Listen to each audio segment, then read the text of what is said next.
Millionaire Podcast, Charles Oakley, Todd Millionaire. We are here, episode 4 or 5 of the day, rocking and rolling. Special thanks to Bruce Hill's New Skills, New You for plugging us with some amazing guests.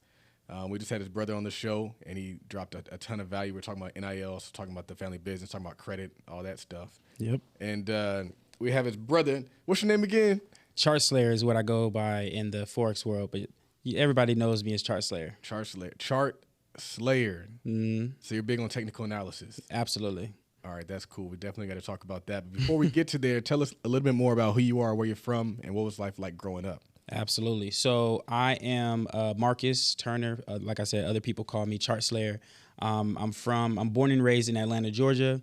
And what we do here is we help Black and brown families, preferably entrepreneur families, actually scale, fund, and systemize their business. So how I got into this space really was, and to answer your question on like how it was when we grew up, this is kind of like something that was, I guess you could say, innate. My mom made her first million at the age of 30. So we definitely were brought up at an affluent way, right? So we got everything, need everything. So both of our parents were entrepreneurs. So we grew up as an entrepreneur household. So the family business just happened to be a derivative of kind of like that. So that's kind of like how we grew up was, making thousands of dollars mowing lawns and then selling candy. And then anything that, the job thing just wasn't really my mindset because we didn't grow up that way. So that's kind of like how it went. That is so fire. You never grew up with the mindset of having a job. So what's the alternative mindset? What does that look like for you? When you think about money, what comes up for you? Like, I need to make some money. I think impact is the first thing that comes to mind, because I've seen my mom. She started off, so she was a legal drug runner, right? So she was in the pharmaceutical business, shipping drugs all over, like to Walgreens, to CVS, and all of that. And so how that kind of went is so this is kind of like what made me think this, right? Because after that happened, because the CEO of that business, she was making 6 figures a month, and they cut her off because she was Black. So our mom had to go into a network marketing company. So what our mom forced us to do, which I'm super grateful now, but hated then, was she made us cold call. So the skill set of cold calling hundreds of people a day. And then she forced us, she had nobody else to, open her up when she was speaking. So she made us speak.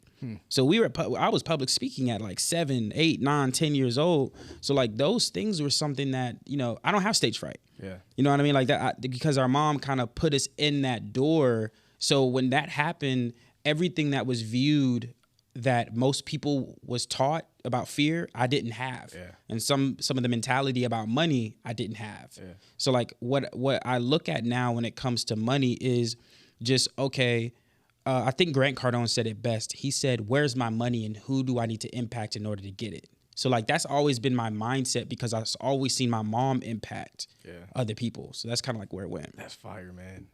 I love that the term impact. How do you go about getting the impact in other people's lives? The way it started was with Forex, right? So we went with Forex. My mom, one day she made like $1,200 in a day, and I was sold. I was like, $1,200? At the time I was working at a hospitality space. I was actually working at Papado in Windy Hill. And at one point I saw her just make, it was like $300 to $1,200. Mind you, that's not really something you should be doing that drastic. You know what I mean? That's over leveraging. But in my mindset, not knowing better, I'm like, that's a whole nother skill set that I can learn. So I think it started off with Forex. Then I got really good at Forex. And I saw somebody give signals, and I was like, I want to start doing signals. I want to impact people like that. And what happened was I started creating 6-figure earners for my signals. And so then I was like, man, I'm really impacting people today. And then I started getting notoriety. And then our mom and I started partnering and doing it. And then my brother was involved. So that's kind of like how it went. It started with Forex, and then it just grew to where it's at right now. Yeah. I like it because you make money by making other people money. And so that's where the impact comes into play. A lot of people, when they think like, I want to make some money, like I want to make money. Yeah. They think I got to take money from somebody else to make money instead of 100%. I need to help somebody else get what they want so I can get what I want. Exactly. And that's what the impact means. I feel like the word impact gets played a lot in our space, especially in the trading space, right? Because there's so many, the persona of trading, like trading doesn't have the best connotation anymore like it used to. Right. Like back in the day, it used to cost tens of thousands of dollars just to be able to learn the information that we learn, right? Now we can get it for a couple $100s if you really wanted to get a course and learn the basics, right? If not a little bit less now. But like, I feel like the word impact can be played with so much because it's so easily accessible to learn the information. And I feel like that if you were to really understand the meaning of impact, you will make so much more money impacting other people's lives than you trying to be solo, which is why we created the family business. Because of course we can make the money individually. Yeah. But if we were to come together, and you don't see many families together impacting people. Yeah. You know, from our trading, we've created 3 6-figure earners and 18 5-figure earners from our own mentorship, from our own program. So what we do works, but the source of it is just being able to impact as many people as possible. Yeah. So let's talk about the family business. Where did the idea of going into business as a family come from? It just kind of made sense. I mean, when you're working together, I mean, it's guns and roses. I will say that, you know what I mean? You're working with any partner, you have multiple personalities, but it's your family. So like sometimes it can get intertwined. No, I'm the mother. Do it as I say. You know how it goes. So you got to find that fine line. But kind of like how it was is there were certain roles that needed to be filled within our business. And I feel like sometimes with CEOs, we try to fill every role, right? So what we decided to do is how about we just divide each role, right, between us. And at first, we weren't trying to do the family business. First, it was my mother and I, and we were trying to find other people outside of the business to try to fill that role. Yeah. So my stepdad he specializes in metaverse and make it. So we have like, I believe 60 properties in the metaverse, and he's responsible for making sure that our properties are thriving, which it is, right? And so we were trying to find somebody else to do that, but why would we do that if we have somebody that's already doing it? Yeah. And my brother, he's really good at social media, really good at digital products, really good at branding because of NIL deals and everything. So why not make him the CMO? I'm already doing the day-to-days, which is scaling the business as a COO, you know, making sure the money's generated and everything. And my mom's the visionary. So that's naturally who she is. So like we just kind of fit the pieces together, and then the family business just thrived. What are some kind of benefits that you guys experience because you're working together as a family as opposed to a bunch of solopreneurs? Keeping the money in-house. Yeah. I mean, that's the biggest thing. The interesting thing about it is, like, as a business, typically a lot of the money goes out through the expense column. Of course. And so now you guys are kind of capturing the expense column. So if you are spending money, you're spending money with your family. 100%.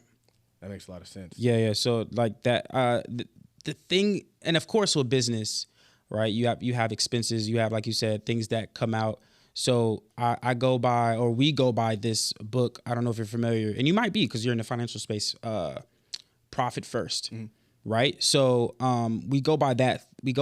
And you know, we have owner's compensation and we have business profit, and then we divide everything else as it should be. So that's kind of like the way that we do it in regards to payroll and and all that. So the money comes in, you make sure that you guys pay yourself first so that you eat, and then you take care of everything else. Absolutely. What if there's a shortfall on the back end? Shortfall on the back end, usually that's where we charge high ticket. So because we charge high ticket, we don't have a shortfall in the back end. You see what I'm saying? And what also backs that up, because sometimes high ticket is not retainer based. We have a subscription on the back end that is a retainer base. So like smart. That's what we do to kind of keep up with those holes. How high ticket is the high ticket? It starts at 10K. The highest is 40. That's not bad. And you're part of the Nehemiah Davis Mastermind? We are. And he plugged you guys with a lot of the information that you guys are incorporating. Man, yes. I remember, because mind you, we started this business in September. And in July, me personally, my mom has always been a grinder, a hustler, work hard, get the money. You know, mothers is what they do, right? Mm-hmm. I was making $2,000 a month. I had a subscription-based model, $20 a month to learn what I do. I didn't know the value of, you know, I always thought you can be the cheapest and the best, but you can't be the cheapest and the best, right? And so that was my mindset. So $2,000 a month. As soon as we joined Neo's program, we then in the next 30 days made our first 50K. And then I went and said, okay, what if we can repeat this, but at scale? So like I started peeping certain things, and then the first 6 months we made our first 100K month, and then it's just been been great from there. So I just been tweaking some things. So what's interesting about the Nehemiah Davis Mastermind is it's not cheap. Nah, but it's worth it. Oh yeah, we renewed. Oh really? Yeah, we spent it twice. How did you get over the mental hurdle of spending that money? At first, it was hard. I'm not gonna lie to you. At first, we were like, "How are we gonna pay for this?" Because it wasn't like. Luckily, we had some really great supporters, family members, friends, whatever. But the information he gave within those first 30 days, the easiest problem was to just double your prices and start at 5K. Like, as soon as we did that, we closed like I don't know how many people, and then like it's not a hard decision. It's just a matter of. The mentality of, do you feel like you're worth charging $5,000? Mm-hmm. And he said something the first month, and I'm really glad that he said that, because if he didn't say that, we probably wouldn't be here today. You have to, like, when you spend the money, which is $55K for him to get into his program, you're able to charge that much. And so like when he said that, I was like, so we could charge $5K. Yeah. And for me, I'm like, I'm really trying to charge more than $55K. Yeah. You see what I'm saying? Because my mindset, we've spent now, what is that? $110,000. So we could charge $110,000. Yeah. You know what I'm saying? So that's kind of like how it went. Yeah. I think a part of the reason why spending the money qualifies you to charge the money is because you get to see what that process looks like. Mm-hmm. And so now you know that what you're bringing to the market is worth it because you've already experienced on the back end, and you know that you get the results because you got the results. Mm-hmm. That's dope. Double your prices. I've heard it multiple times, but it never stuck until probably now. I got to double my prices. But you know what's interesting, and I'm not sure if you experienced this, is when you do double your prices, did you experience like a temporary slowdown in business because people were so used to what you were doing before? 100%. But I realized that I rather want the quality than the quantity. Yeah. So I'm not looking to have everyone. I don't want everybody. Mm-hmm. I only want the people that are of quality, which is my niche, which are family, Black and brown entrepreneur families. Yeah. We realized that we just looked at some of the people that was already a part of our mentorship before. Mm-hmm. And the people that were in there were, mostly women, because women, nowadays women killing the game. Let's just be real. Right, mostly women, but they want to be entrepreneurs. They want to make their own money. They're not working, right? And if they are working, they're trying to leave, mm-hmm. right? So we just looked at our niche and found out that the people that were women have families, and their why is their family. So we were like, yeah, we could target women, but the real reason why women are doing it is because they want to leave a legacy for their family. So that's really our niche, right? So we definitely saw a slowdown.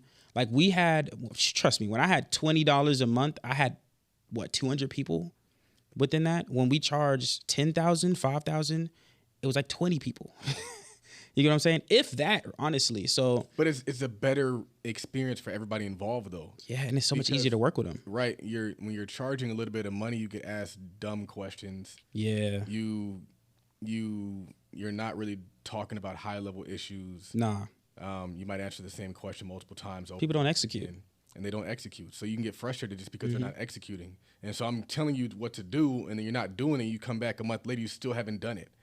And it's like you're kind of wasting your time and your energy to tell somebody something over and over and over again when you want to work with people who get it and execute on it. So you can move on to the next phase. When they pay attention. Yep. That's dope. So Chart Slayer, walk me through the whole technical analysis from your perspective. Yeah. So my style, because a lot of people talk about, hey, what's your strategy? I get this question a lot. What's your strategy? I don't have like a strategy when it comes to looking at the charts. Mine is just a style, right? I look at the charts in regards to patterns and candlesticks. Mm-hmm. So when you're talking patterns, you're talking like the obvious stuff. Yeah, like nothing super like flags, ascending channels, descending channels, wedges, engulfing candles, shooting stars. Like I just look for that and just narrow it down. And I only go by, I believe in high probability setups only. There are times when, valid ones look very, very nice and I'll take them. But I believe in high probability setups only. So I take very few trades. What would you define as a high probability setup? So let's give a perfect example of 2020, right? 2020, most of everything hit the bottom of the bottom. That's a high probability setup because all it's going to do is rise, right? So for example, now S&P 500 is overbought pretty much, right? Or was overbought. Now it's dropping, right? Yeah. But I'm just thinking when it was overbought, it was overbought. So to me, that's a high probability setup. I'm looking to sell at any point in time. Of course, it can keep going, but one of them is going to drop. You see what I'm saying? So I just need one. You see what I'm saying? As soon as that one happens, that's all I need. So I'm looking for, and I'm not going to say that I look for anything that's overbought or oversold because that's not really what I look for. It's a lot more than just that when it comes to trading. A lot of things a lot of experience, a lot of knowledge. Yeah. Where you'll be looking at something and it's a lot of things firing off. Yeah. And then you still have like an intuitive idea of where it's going to go. Exactly. All the knowledge you've kind of obtained. Yeah. It's not just experience for sure. And I look for an impulse.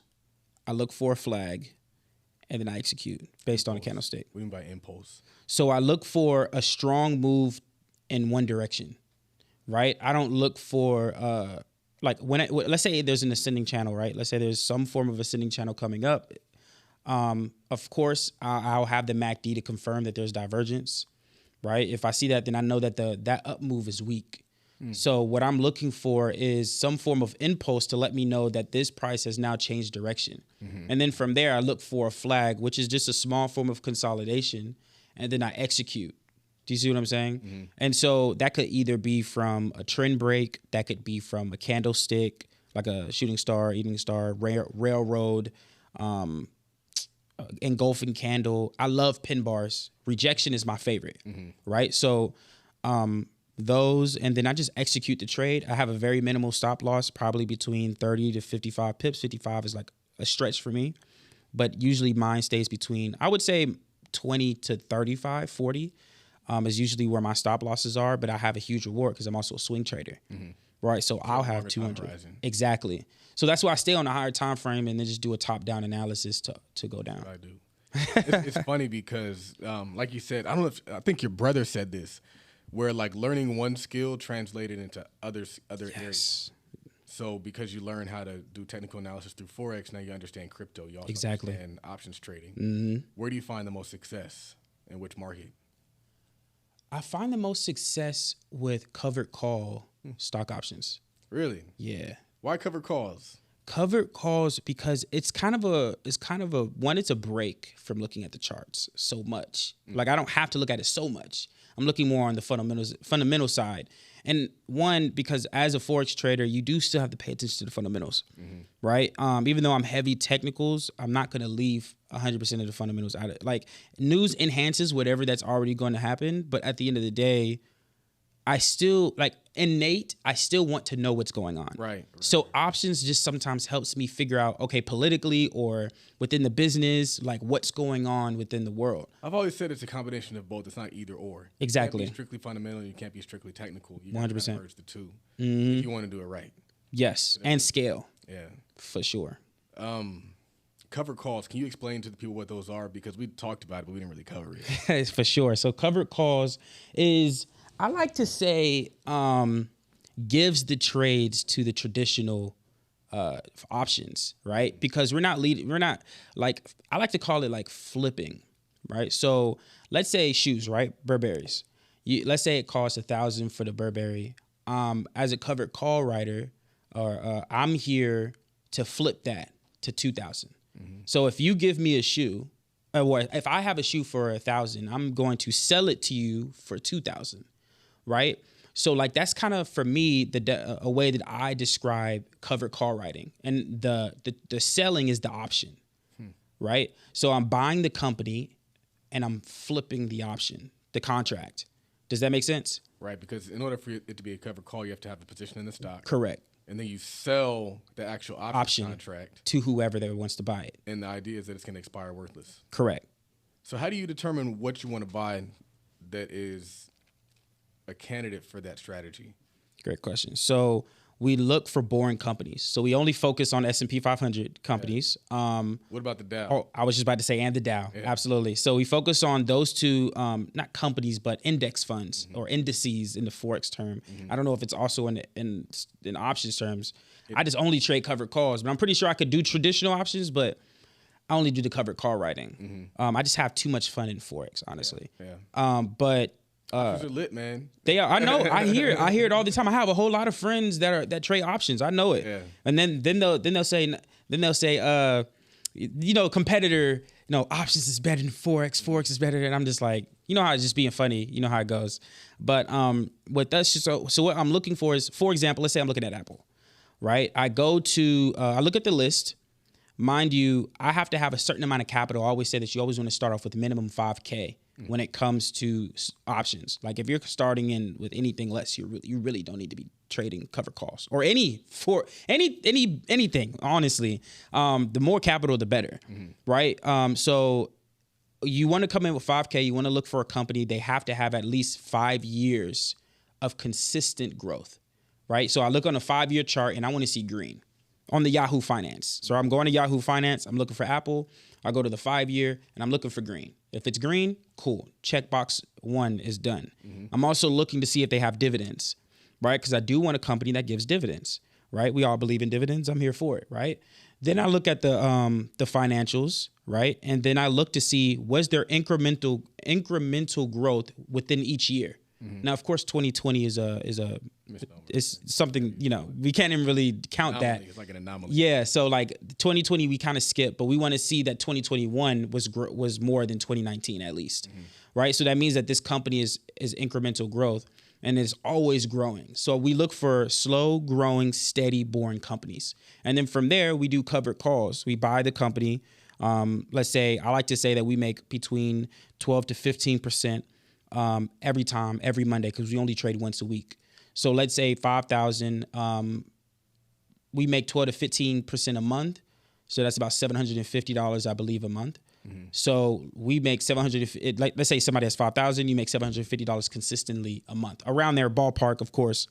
But that's kind of like how we do it. We buy the company, we sell it as an option, but we have to make sure that this company is actually secure first. And with the covered call, the only real downside is if it goes down. With a covered call, if it goes, let's say you own whatever the stock for $2,500. You sell a covered call and you get $1,000 for the contract. And the stock goes up in value. They just pull away the actual stock. So they would call away your stock that you have for $2,500, but you still keep the actual, the contract, what do they call it? Premium. The premium, correct. So you don't really lose money. Yeah, if I'm doing out the money, no. So we call it, so out the money is like buying and the money is selling. So how it works is, let's say I'm trading out the money, which is buying the market or buying the premium, as you were saying. If I took the premium and did it out the money, let's say I made $1,000, I would still make money if the market goes up, because now I make I can't even remember the terminology. My account value grows. Does that make sense? But I can't remember the terminology. Appreciation, right? Right. It appreciates. And so I made $1,000 plus the appreciation. Yeah. Does that make sense? Absolutely. So the only way for you to really lose on a covered call would be what? So the only way that I would lose is if the market doesn't go the way that I want it to go, just like anything else. So let's say I trade in the money, right? If it goes, in the money is at this point, our traders are loving in the money. We have a mentee that's making like $3,000 a week, and she's only trading in the money, which is she's only selling the market right now. So what she does is if you trade in the money, and let's say you make $1,000, the only way you lose is if you withdraw too much, or when you trade, there's something. What is the word called? Where it's like a tax. It's like a tax thing. I can't remember the word. Capital gains?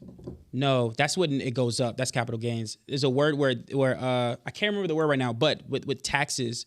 But pretty much if I lose the trade, let's say if I lose $1,000 the first time, and then I trade the same way within 30 days, or let's say 10 days later, within that 30-day mark, I trade again, that past trade will follow on to the next trade. So that's the only way that I will lose is if my trade from the past trade that loss carries on to the last one. So then I really didn't make any money because that 1,000 that I lost, let's say I made 1,000 on the second one, but I lost on the last one, I really broke even. Does that make sense? Yes. So that's kind of like how it works. That's kind of like really technical, but like, I can't remember the terminology. It'll probably make more sense if I remember the terminology. Like but a loss carryover? Probably not. Yeah, I mean, it is that concept, but there's a specific tax term. That's the thing. It just has to deal with taxes. They won't allow you to lose more than once within 30 days. That's interesting. That's kind of like how ours were. So if we lose, we have to wait. This is only when we're trading in the money. We have to wait 30 days to execute the trade again. My mom will know. What are some tips you would give for people who want to get started trading? I would say, honestly, get mentorship. I mean, if you want a shortcut to success, that's probably the quickest way that I would say to really become the best, to really learn from somebody else, because no matter what, you're learning from someone who has already done it at scale. Yeah. Somebody who's already made your mistakes. Exactly. And so if you have a limited amount of time and you're going out there and you're spending time trying to learn something that you could have skipped, you could have just skipped that and went right to the making money part. Exactly. And I always say, don't rush it. There's no rush. This is a marathon and not a sprint. I'm not the greatest trader in the world. I just know that, if I consistently do the same habits that I do every single day, I'll be eventually really good at what I do. You see what I'm saying? Now, I do feel like I'm already good, but at the same time, there's always, room for growth. Right. Like Q Banks, I don't know if you're familiar with him. Q Banks is one of at least the popular, most greatest traders in our culture, in our time right now. There's a few. It's funny because it's more than that, but I can't remember anybody else at the moment. I forgot the other guy's name. The guy, Tay Sweat. You know Tay Sweat? That name sounds familiar. Terry Gioma? Yes, yeah. Terry Gioma. Actually, I met her. She was in Neo's stuff. Yeah, she's really? great. She's to go. $1 million in a day, just like, man, what?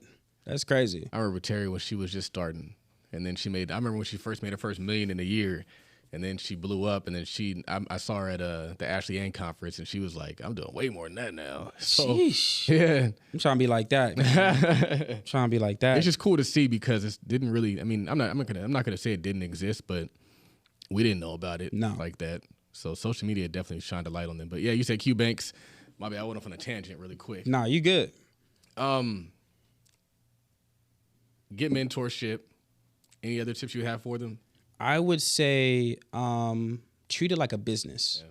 You see what I'm saying? This isn't something where don't treat it like if you're treating this as a hobby, you're gonna make hobby money. But if I treat this as a business, I'm gonna make wealth. I'm gonna create wealth. I always say trading is a generational skill set. You see what I'm saying? This is not a regular skill set that most people are trying to get into. You don't, I always say, stop saying the word. Like when you're trading, you have to sometimes remove some form of terminology and language. Like I don't say try. The only thing I try on is close. I will actually do something. You see what I'm saying? I'm executing on the information. And then last thing will just, like I said, execute on it. Don't be scared. I know at trading, it can be fearful. This is why we teach. And the only reason it's fearful is most people use their own bill money. They use the money that they're leveraging to pay their bills to trade with. And that's why we always say, we teach our mentees 2 different ways to get capital for their trading. 1 is leveraging credit, right? And 2 is going to a prop firm if you don't have the capital.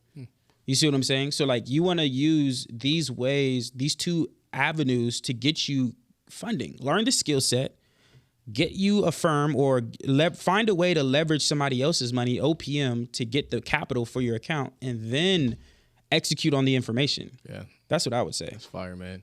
That is fire. With the time that we have, I want to talk about how you scale a business, because that's one of the things that you specialize. So where do you start with that? So I would say when scaling a business, first I want to know what's working, right? Actually, before that, I want to know your offer. Like, what is your offer? And your offer has to make sure that it's in a growing niche, right? So what that means is, for example, trading is a growing niche. It's never going to end. This trading is always going to have a form of evolution, and there is no cap, right? So I want to make sure that your offer is there's no cap to your offer. It's always going to grow. So like NFTs, for example, there's growth, endless growth within that. So if you wanted to create a Discord management agency for NFTs, that'd be a great business model to have, right? So I would look for what's your offer.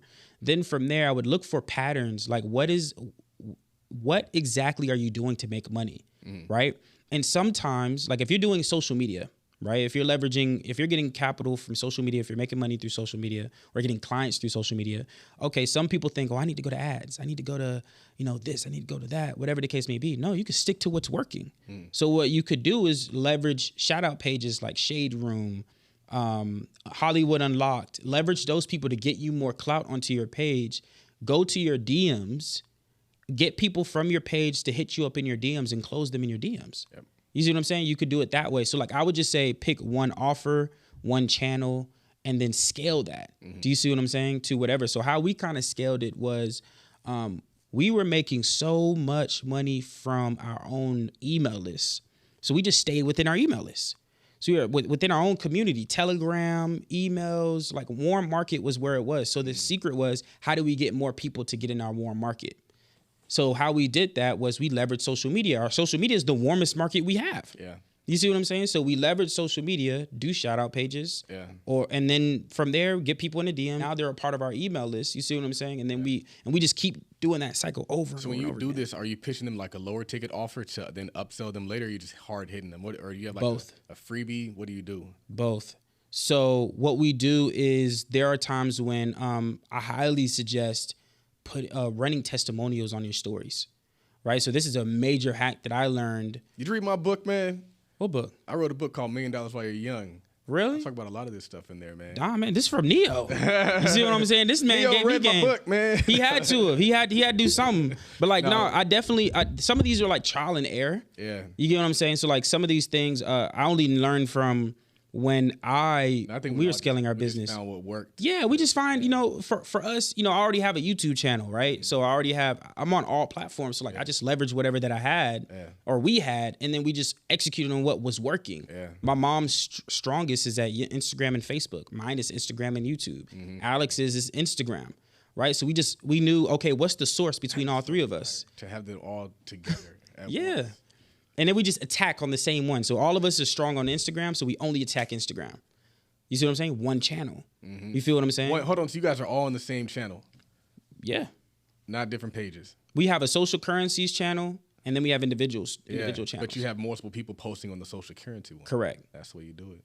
You see what I'm saying? So like we tap in from all of them. And then the key thing, this is what really scaled our business, is we hired people.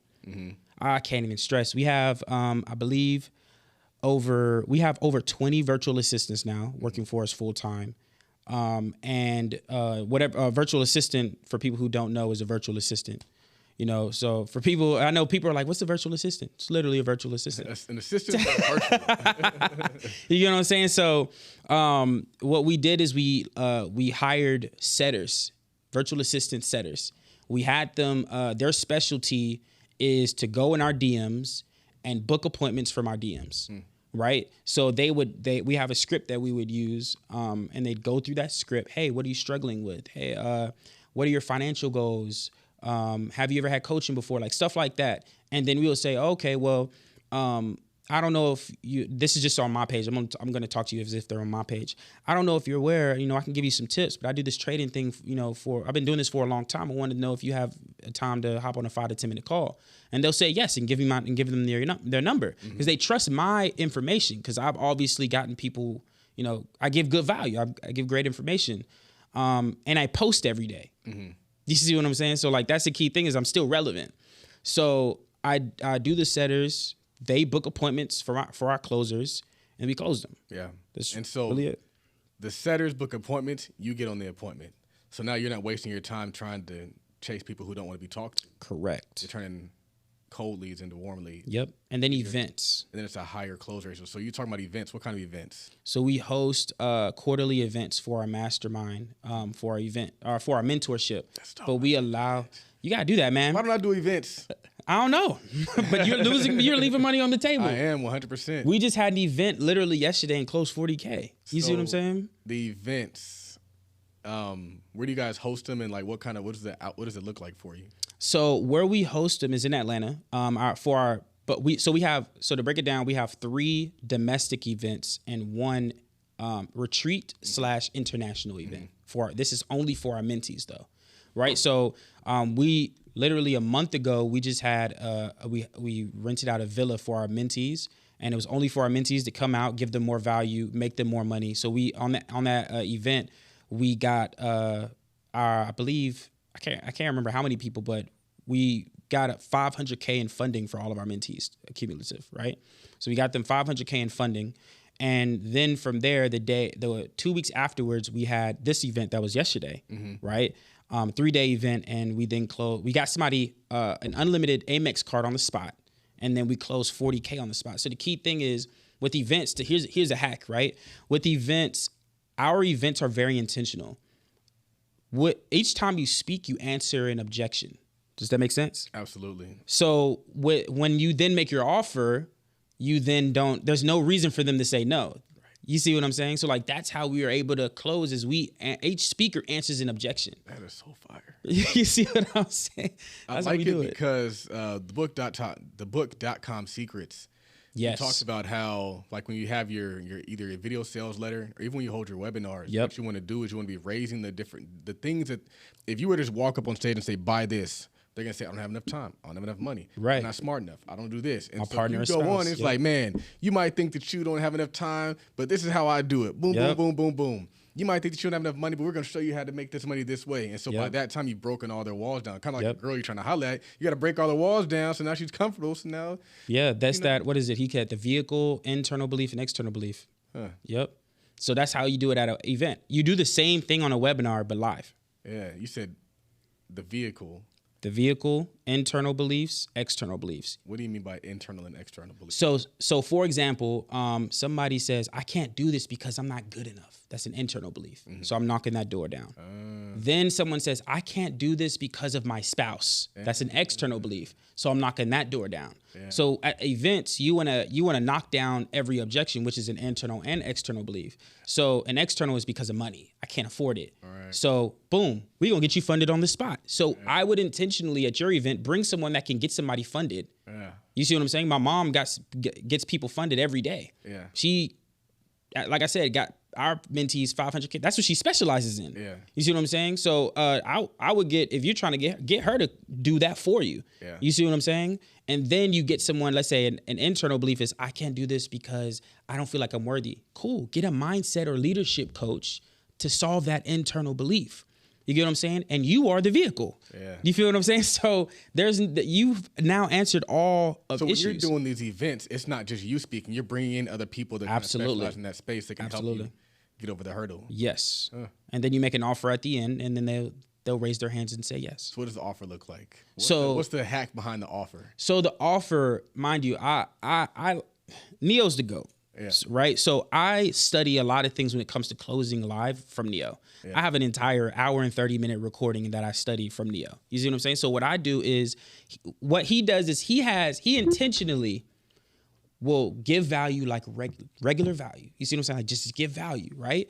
But his last line will always talk about mentorship. So when he talks about mentorship, he'll say, number 2, you want to make sure to write down your goals, write it down every single day, have an hour with yourself every single day, blah, blah, blah, blah, right? And then he'll say the next thing, the last thing, and this is the most important thing, I can't stress this enough, you guys, is mentorship. You want to be able to get in the room, get in mentorship, because that is the fast track to your success. So if you want to get into if you all want mentors, say I, and then everybody will say I. Boom. If you feel like this is great for you and you want to work with me, say I. Oh yeah, I want to work with you. Okay, cool. So I'm going to tell you and break this down for you right now. I have a mentorship, a program, a mastermind that's 100,000. So I'm giving them a value. I usually sell this for 100,000. And last week I sold it for 65,000. But for y'all, I'm going to give it to you for 55K. But all you need to do to reserve your spot today is put 5K down. Raise your hand if you want to do that. Yes, I want to do it. So you'll have like 10 hands raises. And he said, if you want to do that, I want everybody to come up to the front. So he'll have all the people come up to the front, take photos, talk about them, have a whole thing. And then the key thing here that he taught me was when you have the mentees at the front, you want to dismiss the audience. Because you want to show the audience, I'm giving attention only to the people that are serious. So he'll have a 10-minute break and talk to his people. And everybody else will just, intermission, they wondering what's inside. They're like, man, what's going on in there? But that's the first time he makes the offer. He will then make the offer again intentionally because he knows he's isolated and alienated everybody else. Yeah. So then the people are going to be like, I want to join. So he makes the offer again and grab those people that wanted to join. Yeah. So those 10 people have now gone to 20. Yeah. You see what I'm saying? And then they all go, mind you, the first batch go to the closers because I always say have in-state closers so those closers can actually come into your events. And get all their information and close them on the spot, right? Or have assistants or staff, whatever. And then the second time, do the same thing. So he closed. I remember an event. It was in April. He closed $2 million in front of us. Yeah. It was crazy. He closed half the room. Then his mentor closed the other half. Myron Golden. Yes. Yeah, Myron Golden's a legend. I was like, yo, this man is sickening. Yeah. You see what I'm saying? Think the cool thing about it is and it's like sometimes you have to convince people that what you have is for their best interest. 100%. Because they'll talk themselves out of it. And so you are one of the people who got closed, but but as a result of that, now you're out here like continuing to study and having success with it. Absolutely. And implementing everything and having success with that. Yep. And so it's like people will look at it and it's like, oh, I don't want to be closed. But it's like, maybe you need to be closed. You do. Maybe you need somebody to put some pressure on you because obviously whatever you're doing right now is not working. So, man, this is a very engaging conversation. How old are you, man? I'm 27. Yeah, you're not that old and you're just full of wisdom, man. You're definitely not that old. Your brother's older than you or younger than you? He's younger than me. He look older than me though. He does look older than you. But he's taller than you, man. Yeah. He's 25. Yeah, I thought you were the younger brother at first. Nah. But man, amazing conversation. I'm gonna make sure I follow you on social media. I learned a lot, and we went over time. We were just in here engaged. So, where can they find you? Where can they follow you? Where can they support what you have going on, man? Absolutely. So you all can find me anywhere and everywhere. Chart Slayer, very consistent, on all platforms. If you want to, I do have an ebook. Yeah. You get what I'm saying? So I am coming out with a new ebook on my birthday, November 16th. It's definitely called the Comma Club Bundle. I'm giving it away I'm turning 28, so I'm giving it away for $28. There you go. You see what I'm saying? So if you wanted to get that, I'll definitely shoot you the link and, all that amazing things. We're going to get that in the show notes. We're going to get that on the Instagram. We're going to get that on everything where you guys can find it. Great conversation. Great meeting you. Absolutely. Man, this is what makes podcasting so dope. I just been in school all day, man. For real. Just getting this information. So thank you guys all for listening. Make sure you guys follow him, support what he has going on, and also, of course, support Todd Cap and what we have going on. Another amazing episode, and we are out of here.